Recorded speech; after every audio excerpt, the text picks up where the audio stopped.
planétaires. Et ça, c'est assez excitant de se dire qu'il y a ce métissage, en quelque sorte, entre des systèmes planétaires voisins. On en reparlera certainement vendredi dans notre journal des sciences. Pour revenir sur Terre, c'est-à-dire sur ces météorites, une fois qu'ils sont tombés chez nous, en tout cas ce qu'il en reste, là-dessus, comment est-ce qu'on les classifie? Comment est-ce qu'on les organise? Quelle est précisément la taxonomie? Ça n'est ni la forme ni le poids, c'est plutôt la composition pierre-métal, c'est ça, Brigitte Zanda? Oui, c'est la composition chimique avant tout. Il y a celle qui est justement une composition assez proche de celle du Soleil, globalement, qu'on va appeler les météorites primitives ou chondrites. Et puis il y a les autres, en fait, à qui il manque une fraction de ce matériel, celles qui sont constituées exclusivement de métal, qui ont perdu leur silicate, qui allait avec, ou bien au contraire celles qui ressemblent à des basaltes qui forment la croûte de la Terre et auxquelles il manque cette fraction métallique. C'est-à-dire qu'ils ne sont que pierreux. Qui sont que pierreuses, voilà. C'est ce qu'on appelle les achondrites. En fait, c'est un mot qui est assez mal choisi parce que c'est un A privatif, mais voilà, c'est les achondrites. Donc c'est des basaltes, typiquement ce sont des basaltes qui ressemblent aux basaltes qui font la croûte de la Terre. En termes de proportion, les météorites qu'on retrouve le plus souvent sont plutôt de type chondritique ou plutôt de type différencié? Oui, environ, les chondrites représentent environ 85% des chutes de météorites sur Terre, donc c'est vraiment l'essentiel de nos échantillons, et c'est intéressant parce que, en revanche, si vous regardez les corps solides du système solaire, ces corps chondritiques, c'est une toute petite proportion en masse. Ce qui représente les corps solides du système solaire. Donc on a vraiment, qui arrive sur Terre finalement, vraiment des restes, des débris de ce qui forme l'essentiel du système solaire. On a une explication justement à cette dissymétrie-là? Oui, parce que l'immense majorité de la masse solide est séquestrée dans des grands corps qui, eux, justement, ont été différenciés, ont évolué géologiquement, donc ont perdu leur nature chondritique. Donc c'est seulement des petits corps qui n'ont pas perdu leur nature chondritique, et c'est cela qui se fragmente le plus facilement, et donc c'est cela que l'on a préférentiellement sur Terre. Brigitte Zanda nous disait tout à l'heure que ces météorites chondritiques sont une sorte de reflet de la composition du Soleil, mais on trouve aussi à l'intérieur un certain nombre de métaux, des métaux atypiques, des métaux, est-ce qu'on peut parler véritablement de métaux extraterrestres par exemple, Brigitte Zanda? Ils n'ont pas une composition fondamentalement différente du noyau de la Terre. C'est essentiellement du fer avec du nickel, éventuellement quelques éléments traces. Non, ils ont une composition tout à fait identique. Ce qui est surprenant là-dedans, c'est qu'à la surface de la Terre, on ne trouve pas de fer sous forme métallique, sous forme de métal. Quand on extrait le fer, il faut l'extraire à partir de minerais qu'on va oxyder, en fait, qu'on va réduire, avec du carbone. Avec le carbone va prendre l'oxygène qui est attaché à ce fer pour faire du métal. C'est pour ça qu'il y a un âge du fer qui est relativement tardif. C'est parce que à la surface de la Terre, il n'y a pas de fer sous forme métallique de manière naturelle, sauf dans des cas tout à fait exceptionnels.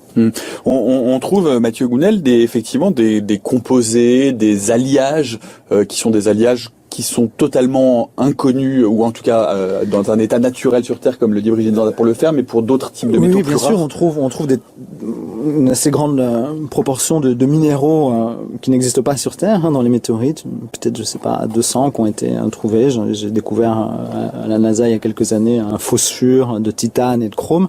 C'est pas rare, mais ça s'explique de façon assez simple. Les météorites proviennent de corps dont les environnements géologiques sont très différents de ceux qui sont sur Terre. Donc il y a à la fois aussi, comme Brigitte le disait à juste titre, des minéraux qu'on retrouve sur Terre, parce qu'avec du magnésium, du silicium et de l'oxygène et du fer, il n'y a pas 50 minéraux qu'on peut faire. Mais on trouve aussi un assez grand nombre de minéraux extraterrestres qui n'existent pas sur Terre, tout simplement parce qu'ils ont été formés dans d'autres environnements géochimiques. On a une idée, précisément, ça nous renseigne sur la formation, sur les mécanismes d'accrétion, de formation de ce type de minéraux? Oui, exactement. Tous ces minéraux sont finalement des sondes géochimiques des environnements de leur formation, et donc des environnements de la formation planétaire. Donc grâce à ces minéraux et à d'autres, et à ces minéraux purement extraterrestres et à d'autres, on arrive à reconstruire l'histoire de la formation planétaire. Et l'histoire d'une chimie cosmologique relativement proche, parce que tout ça reste quand même dans l'ensemble, dans notre environnement extrêmement voisin, celui du système solaire. Oui, c'est un environnement voisin. Donc les météorites nous racontent vraiment l'histoire du système solaire. Maintenant, on observe de plus en plus des étoiles en train de se former, des planètes en train de se former, et il n'y a pas de raison que les mécanismes qui aient présidé à la formation de notre système solaire soient très différents, ou même différents tout simplement de ceux qui président à la formation des autres systèmes planétaires. Oui, c'est tout l'enjeu, en fait, grâce à ces minéraux, de reconstituer l'histoire de la géologie qui peut se placer se passer sur ces petites planètes, et y compris qui a pu se passer il y a très très longtemps sur la Terre, parce que la Terre est une planète qui, ayant fondu, ayant une tectonique des plaques, ayant de l'érosion qui est liée à l'atmosphère, sa surface est complètement renouvelée. Donc finalement, on a accès qu'à des roches qui sont relativement jeunes. Bon, il y a des roches anciennes bien sûr sur la Terre, mais on n'a pas accès vraiment à ce qui se passait au tout premiers instants après la formation de la Terre. Et grâce à ces roches-là, grâce à ces assemblages minéraux, ça permet de reconstituer une histoire géologique dans des conditions auxquelles on n'a pas accès autrement.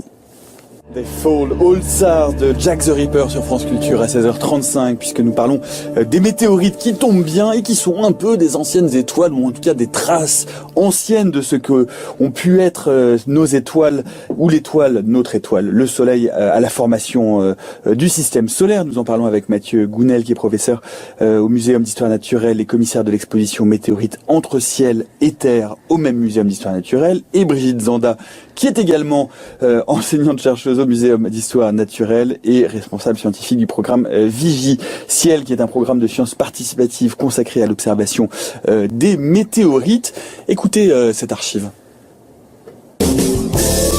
La méthode scientifique, Nicolas Martin.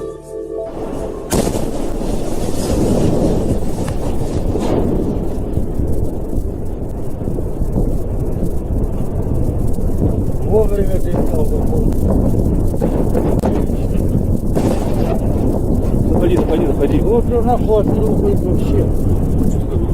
Поскорее взрывается сюда. Че, Бортфоль, наверное, балуется опять. Voilà, vous entendez ces explosions qui ne sont pas celles issues d'une scène de guerre, mais qui sont l'explosion d'un météore dans le ciel de Russie, puisque je crois qu'à ce moment de l'explosion, on appelle ça encore un météore. Vous m'arrêterez si je me trompe, Mathieu Gounel. C'était à proximité de la ville de Tcheliabinsk en 2013. On entend distinctement une série d'explosions. Alors il n'y a pas eu de mort, il y a eu un certain nombre de blessés dus aux explosions, notamment des vitres et des fenêtres. Néanmoins, cette explosion assez rare qui a été filmée, qui a été extrêmement documentée, elle nous a appris un certain nombre de choses précisément sur l'entrée et sur la violence physique, cinétique de l'entrée de ces météoroïdes dans l'atmosphère terrestre. Oui, alors c'est plutôt le météoroïde justement qui explose. Le météore, c'est la trace lumineuse, la traînée lumineuse abandonnée par le météoroïde lorsqu'il traverse l'atmosphère. Effectivement, on était en janvier 2013, si je me trompe pas. Février 2013. Février 2013. Et un gros corps de 20 mètres est entré dans l'atmosphère terrestre avec une vitesse de l'ordre de 15 à 20 km par seconde et a explosé à assez basse altitude. Donc plus un corps est gros et plus il a des difficultés à être freiné par l'atmosphère. Il faut bien comprendre que l'atmosphère agit comme un filtre protecteur. Mais ce filtre protecteur fonctionne d'autant mieux qu'on est petit. Les étoiles filantes, qui sont des micro-météorites, sont freinées à très haute altitude, à 70-80 km/h, elles ont été complètement freinées. Ensuite, elles tombent en chute libre. Et plus on est gros, plus on est freiné bas. Donc une météorite standard, elle va être freinée vers 30 km d'altitude, 40 km d'altitude. Là, elle est descendue jusqu'à 10-15 km d'altitude. C'est là qu'elle a explosé. Et c'est le souffle de cette explosion, qui équivalente à un très grand nombre de bombes atomiques, qui est parvenu jusqu'au sol et qui a blessé jusqu'à 1000 personnes en détruisant, en soufflant tout simplement des vitres, en détruisant des portes et en endommageant des bâtiments préfabriqués.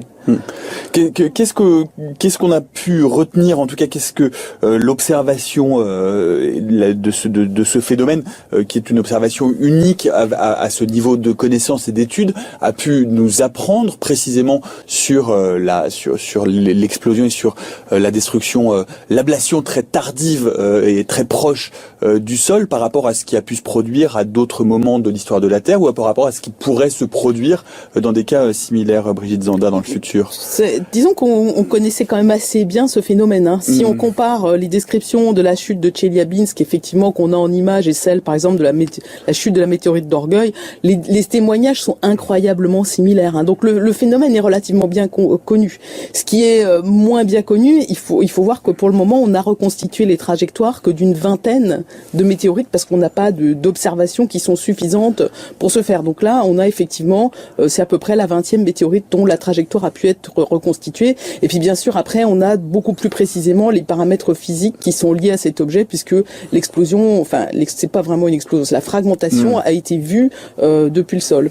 Ces météorites issus de l'explosion de Tcheliabinsk, on les a récupérés, on les a étudiés, on sait aujourd'hui exactement de quel type de géocroiseur il s'agissait. Oui, bien sûr. Il s'agissait d'un astéroïde ordinaire de type S, comme la plupart des chondrites les plus fréquentes, ce qu'on appelle les chondrites ordinaires.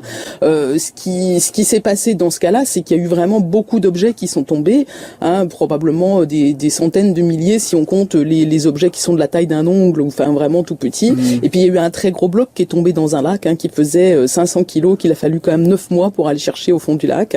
Mais sinon, il y a, disons, quelques dizaines, voire centaines de fragments qui sont à peu près de la taille d'un kilo. Effectivement, les gens les ont retrouvés tout de suite, parce que c'était relativement facile, surtout que des pierres noires sur de la neige blanche, les gens les ont vus effectivement tout de suite. Oui. On a une idée statistique du nombre d'objets significatifs qui tombent et qui ne se désintègrent pas totalement dans l'atmosphère, c'est-à-dire qu'on peut retrouver qui finissent en météorites au sol sur Terre. Mathieu Gounel ? C'est assez compliqué à contraindre. Ce qu'on a appris, enfin ce qu'on sait pour les corps de la taille de Tcheliabinsk, c'est que ça survient environ tous les 100 ans. Environ. Un objet, disons, 20 mètres, Tcheliabinsk. Oui, voilà. Donc c'est un objet de 20 mètres et ça, c'est à peu près tous les 100 ans. Et ce qu'il faut comprendre aussi, c'est que comme cet objet assez considérable en arrivant dans l'atmosphère s'est fragmenté en explosant, les fragments qu'on a retrouvés, même s'ils totalisent environ 1 tonne et qui sont très nombreux, ça représente une proportion infime de ce qui est arrivé sur Terre. C'est infime, c'est-à-dire 10%? Beaucoup moins. Un millionième. On l'estime à 10 000 tonnes, la masse de l'objet. Donc on en a retrouvé à peu près 1 tonne au sol. Ah oui, d'accord. Donc là, l'atmosphère a joué son rôle et a vraiment conduit à la fragmentation presque totale de l'objet. Il faut bien comprendre que ces objets qui arrivent sur Terre, ils arrivent avec une vitesse qu'on dit cosmique, vous le disiez, 20 km/s, ça fait 72 000 km/h. En termes strictement physiques, l'atmosphère fait l'effet quasiment d'un solide. Exactement, c'est vraiment de la même façon que la météorite choque l'atmosphère en arrivant, et bien l'atmosphère choque la météorite en retour. Et donc c'est un choc extrêmement violent, puisque la vitesse relative effectivement peut être de l'ordre de quelques dizaines de kilomètres par seconde entre les deux corps. Et même si il s'agit d'un fluide, l'atmosphère est un fluide, est un gaz, et bien cette vitesse-là, c'est ressenti par la météorite entre guillemets comme un solide. C'est comme quand vous faites un plat, quand vous tombez dans une piscine, c'est exactement la même chose. Ou si vous tombez de très très haut. Oui, c'est pour ça que la météorite se fragmente et qu'en fait c'est pas vraiment une explosion, c'est simplement qu'elle vient s'écraser contre le mur constitué par l'atmosphère. Et effectivement, à ce moment-là, elle va libérer beaucoup de son énergie cinétique et c'est ça qui va faire ce choc. Transformer l'énergie cinétique en énergie thermique. Voilà, et qui va se propager jusqu'au sol sous forme d'un choc. Il faut dire aussi que c'est comme l'atmosphère est extrêmement comprimée, vous chauffez un gaz, vous comprimez un gaz violemment, vous le chauffez, et il n'a pas le temps du tout de s'échapper. C'est pour ça qu'il va s'échauffer, se transformer en plasma et devenir plus chaud même que la surface du Soleil, être porté littéralement à 20 000 Kelvin, et ce plasma va entourer l'objet. C'est ça qui fait ce qu'on appelle le météore, le bolide, cette trace fulgurante là que les gens vont voir et qui va traverser l'atmosphère extrêmement rapidement. Question, la Tcheliabinsk donc a explosé à 10, ou en tout cas s'est fragmenté à 10 ou 15 km de la surface. Que se passe-t-il quand c'est, alors bolide peut-être plus petit, le bolide c'est à partir d'une certaine taille, quand ces météorites un peu plus petits arrivent et touchent, contactent la surface du sol, ça arrive régulièrement. Est-ce que et qu'est-ce qui se produit, parce que là aussi il y a là pour le coup des dégagements énergétiques extrêmement importants. Pour des corps plus gros, vous voulez dire? Pour des corps plus gros, pour des corps plus petits. Est-ce que des corps plus petits peuvent toucher la surface du sol? Ah oui, bien sûr, oui. Donc les corps plus petits peuvent bien sûr toucher la surface du sol sous forme de météorite, exactement comme c'est le cas pour Tcheliabinsk, le phénomène est à peu près comparable. Et puis pour les corps beaucoup plus gros, eh bien eux, l'atmosphère ne suffit pas à les ralentir. C'est comme si dans le fond il n'y avait pas, si vous êtes suffisamment gros, c'est comme s'il n'y avait pas d'atmosphère. Et donc ces corps parviennent au sol avec leur vitesse cosmique entière, à très très haute vitesse, et là en touchant le sol, il crée un cratère d'impact.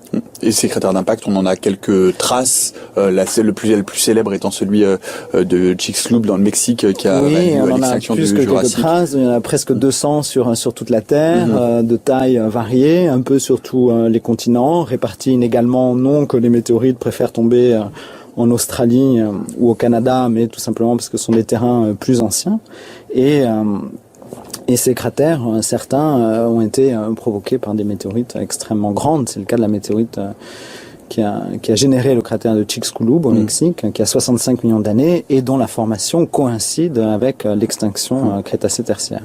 Et dont nous avons parlé pas plus tard que il y a quelques semaines ici. On va vous mettre précisément le lien, et on y expliquait notamment qu'il n'y a pas certainement que l'impact de cette météorite qui a causé la fin des dinosaures. C'est vraiment beaucoup plus multifactoriel que ça.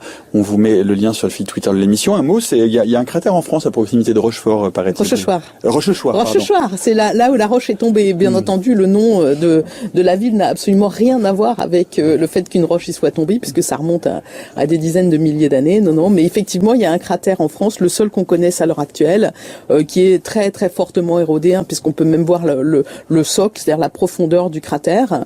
Il n'y a pas de météorite comme la plupart du temps quand il y a un cratère, en fait, parce que la roche est détruite au moment du choc. Donc, tout ce qu'on a, c'est le cratère. Et il y a beaucoup de traces qui sont visibles de ce choc, et en particulier les roches de la Terre qui ont été choquées, fragmentées, réaccrétées. Et le château, l'église, tous les monuments de Rochechouart sont faits dans cette roche qui est spectaculaire.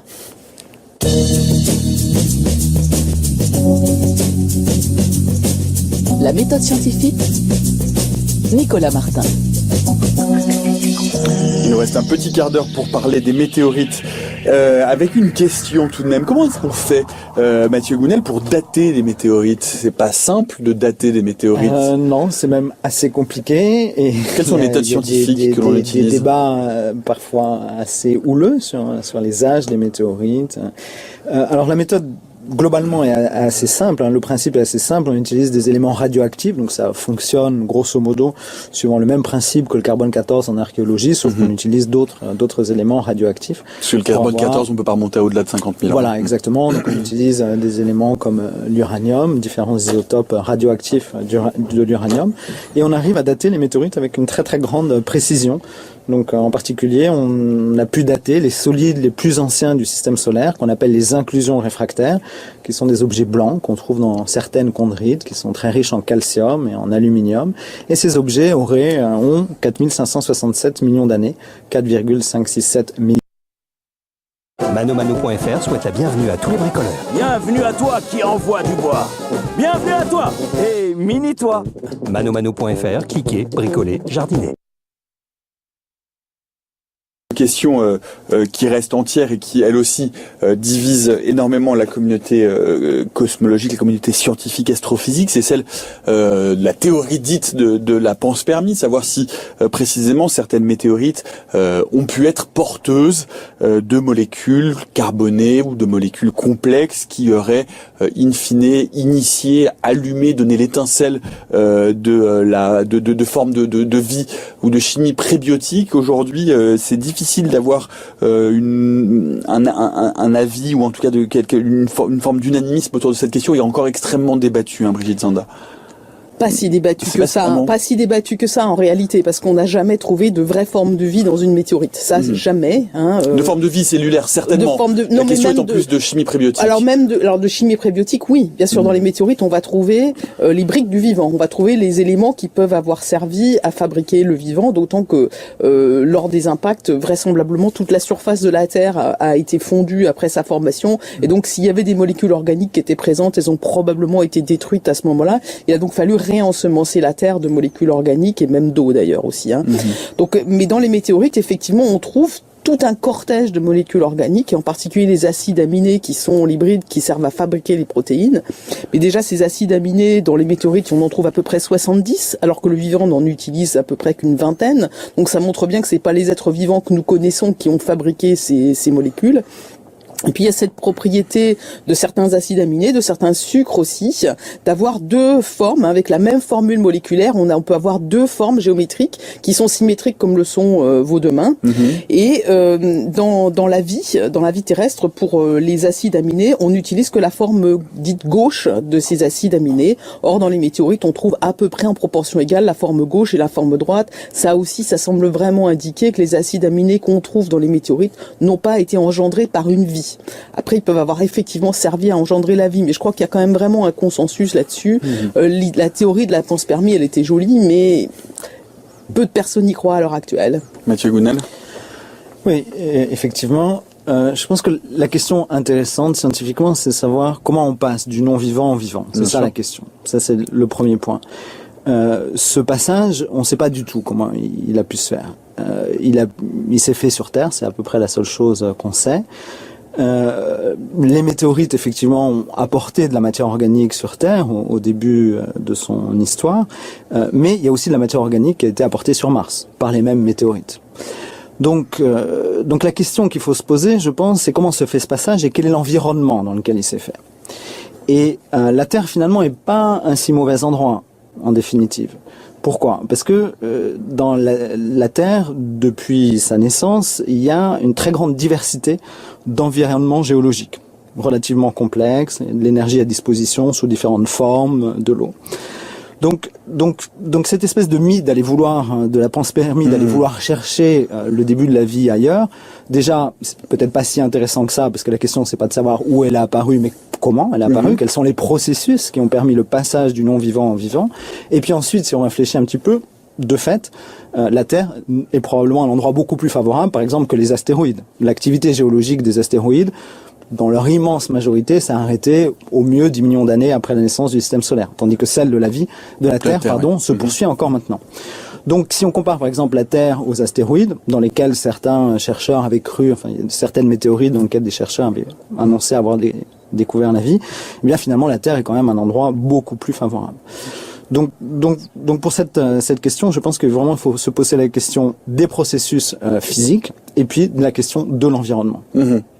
Mais alors, il y a une étude assez récente de l'université canadienne de McMaster qui affirme que les débuts de la vie sur Terre, qui l'a fait remonter à plus loin que ce qui était le consensus scientifique jusqu'à présent, qui l'a fait remonter à 4 milliards d'années. 4 milliards d'années, c'est rien du tout à l'échelle cosmologique, hein, c'est à peine 500 000 ans après la formation de la Terre, c'est-à-dire après la formation de la Terre comme une espèce de boule chaude d'accrétion, suite au bombardement intensif de météorites et de l'effet dit des étangs chauds. Est-ce qu'on peut tout de même penser effectivement qu'il y a eu quelque chose qui s'est passé sur Terre, certainement grâce à l'apport de ces différents acides aminés ou de ces différentes molécules carbonées complexes? Que pensez-vous, vous, de cette... Vous la connaissez certainement, cette étude Il s'est certainement passé quelque chose sur Terre, de fait, parce on est là pour en parler. Effectivement, les météorites ont apporté de la matière organique. Il y a eu des impacts qui ont pu générer des sources d'énergie localisées, favorables à développement d'une chimie. Au-delà de ça, je suis pas certain qu'on puisse dire grand-chose. Ensuite, faire remonter dans le temps, le début de la vie, c'est intéressant, c'est important, mais je sais que c'est aussi un domaine dont je suis pas spécialiste, mais dans lequel il y a des controverses à chaque fois sur est-ce que la matière organique est vraiment d'origine biotique ou pas. C'est ça la grosse, le gros sujet de controverse, c'est la grosse difficulté, c'est être sûr quand on voit une forme, disons, organisée. En général, la matière organique est pas préservée, hein, c'est pas de la matière organique qu'on a retrouvée à 4 milliards d'années. Ce qu'on retrouve, c'est des éléments organisés, être vraiment sûr qu'il n'y ait pas d'autre manière de fabriquer ces choses-là. Et là, c'est vraiment un énorme sujet de controverse. Autant sur le fait qu'il n'y a probablement pas la panspermie, il y a finalement assez peu de controverse à l'heure actuelle. Sur les origines réelles et quelles sont vraiment les premières traces du vivant qu'on peut retrouver, là, il y a vraiment un immense domaine de controverse, en fait. Pour conclure, il nous reste quelques minutes. Quelles sont les futures missions qui pourraient précisément nous apporter plus de renseignements sur ces météorites? Qu'est-ce que les météorites peuvent nous apprendre encore, outre ce que vous nous avez dit aujourd'hui? En tout cas, sur justement ces réactions de chimie organique prébiotique qui auraient pu avoir lieu au départ. Comment est-ce qu'on observe encore? Comment est-ce qu'on cherche à rassembler et à augmenter, à préciser notre connaissance sur ces différentes météorites? Je pense évidemment à votre opération Fripon, là, enfin Fripon, j'aime beaucoup ce mot, Fripon, ça m'amuse énormément. Fireball Recovery Interplanetary Observation Network en anglais, ça se dit Fripon. Racontez-nous un peu ce programme Vigiciel, Brigitte Zanda.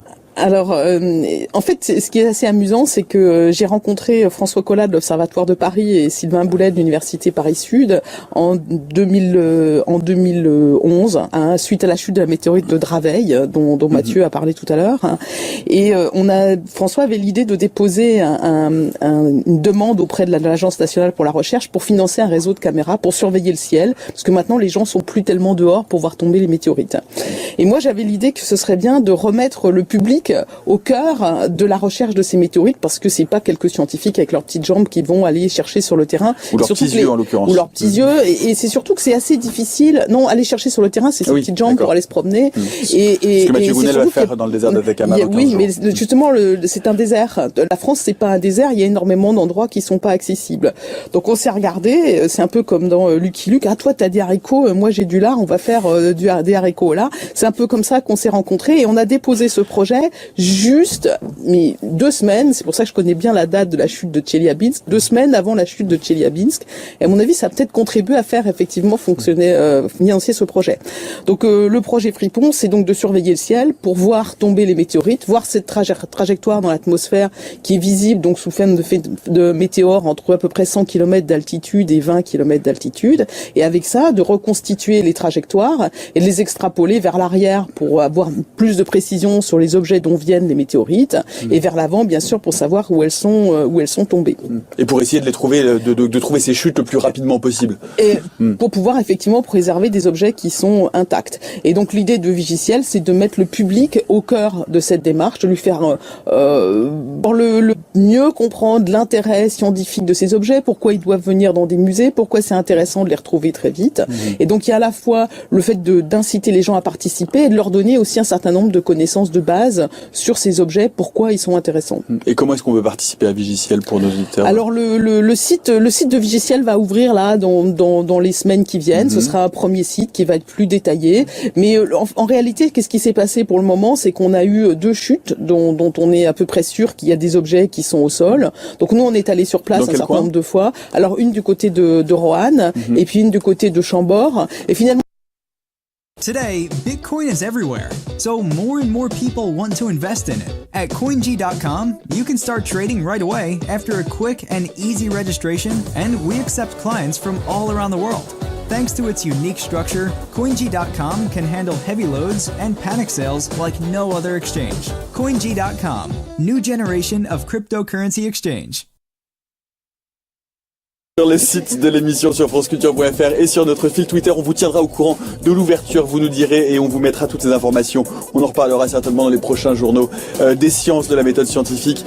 Donc restez à l'écoute. Merci beaucoup Brigitte Zanda. Je rappelle Impact des météores au cratère, c'est un ouvrage que vous avez co-dirigé avec Sylvain Boulet aux éditions Belin. Merci beaucoup Mathieu Gounel. On reparle évidemment de l'exposition Météorites entre ciel et terre au Muséum d'histoire d'histoire naturelle dans la Grande Galerie de l'Évolution, avec un très beau catalogue et la belle histoire des météorites et météorites à la recherche de nos origines.